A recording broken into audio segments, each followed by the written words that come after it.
looking for a delicious family dinner that is sure to please anyone, this is it. Stuffed shells that are quick, simple, and easy to make. So first you want to start with your shells. These are large pasta shells that you can find in your local grocery store. But you want to cook these until they are tender but not overcooked. While you're waiting on your noodles to boil, go ahead and cook your ground beef. You can also use ground turkey or chicken, whatever you prefer.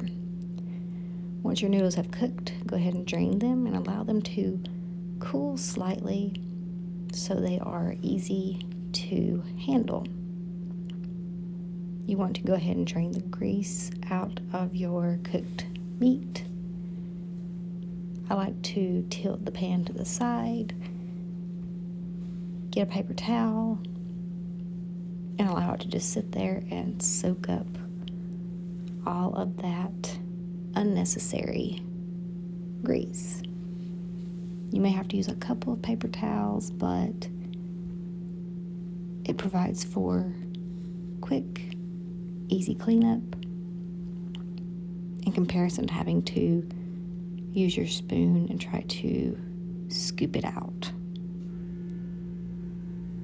Then go ahead and get your favorite pasta sauce. No matter what your favorite is, any kind will do, but you want to go ahead and pour it into your cooked and drained meat mixture.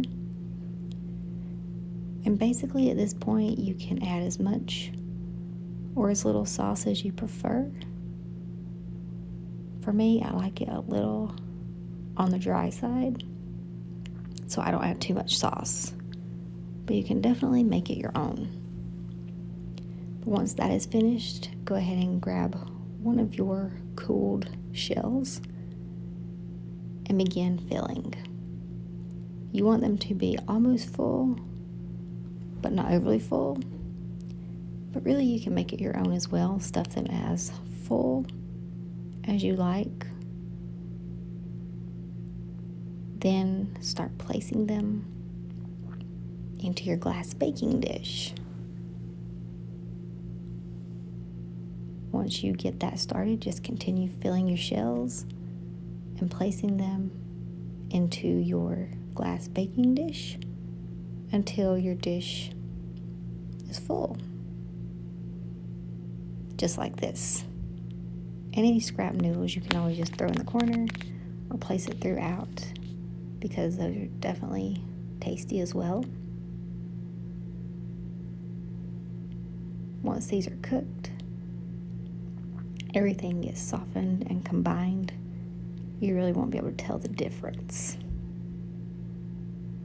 But now that we have all of our noodles into our baking dish here like so, I like to go ahead and pour over a little extra sauce just throughout the dish to make it a little more moist as it cooks, and it also helps your noodles to avoid sticking to the bottom and possibly burning. So here's the before, and here is the after with just a touch of sauce poured throughout your noodles. Once you have all of your noodles in the pan filled, it is time to top it with cheese. Now I prefer to use mozzarella cheese, but you can use your favorite cheese. If you want a cheese blend, sharp cheddar, it is totally up to you, but this dish does best with mozzarella. Then go ahead and bake it at 375 for about 25 minutes, checking to make sure that everything is crisping up, brown, and it's ooey, gooey, and delicious. So basically at this point, you're wanting just to cook the dish through, making sure that the cheese is nice and melted throughout and everything is heated thoroughly. I hope you enjoy and will try this dish soon. Thank you so much for watching.